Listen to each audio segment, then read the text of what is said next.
За сайн мэцхэн хүмүүстэй багш нь өнөөдөр огторгуудах векторын координатыг тайлбарлаж өгье. За үүний өмнө хавтгай дахь радиус векторыг сэргэн саная.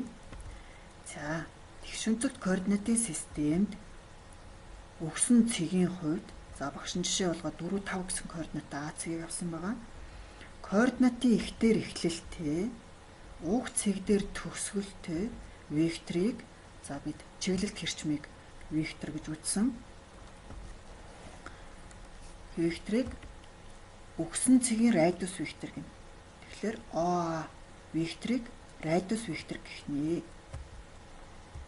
За А цэгийн координат нь О векторын координат болно. За тэгэхээр бидний А цэг нь 4 5 гэсэн координаттай учраас ОА векторын координат нь 4 5 гэсэн координаттай байх нэ.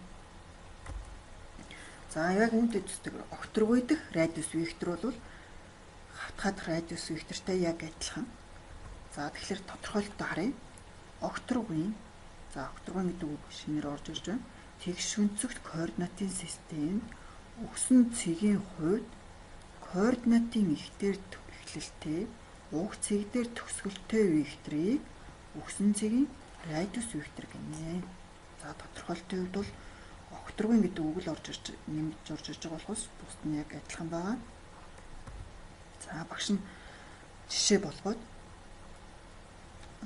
огторгуйд 4 2 3 гэсэн координаттай B цэгийг авсан байна. За координатын ихтер эхлэлтэй уг цэг дээр төгсгөлтэй OB векторыг радиус вектор гэх нэ. За B цэгийн координат нь OB векторын координат болно.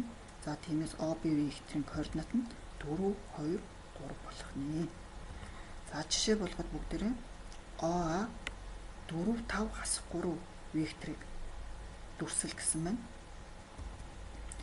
За багш нь энд ОА векторыг байгуулсныгаа үзүүлсэн байна. За хүүхдүүд бол огторгуйд цэг байгуулаад сурсан байгаа. Тэгэхээр эхлээд огторгуйд А цэгээ байгуулна. А цэгээ байгуулсныхаа дараа координатын ихтэй А цэгээ холбоод ОА векторыг үүсгэнэ.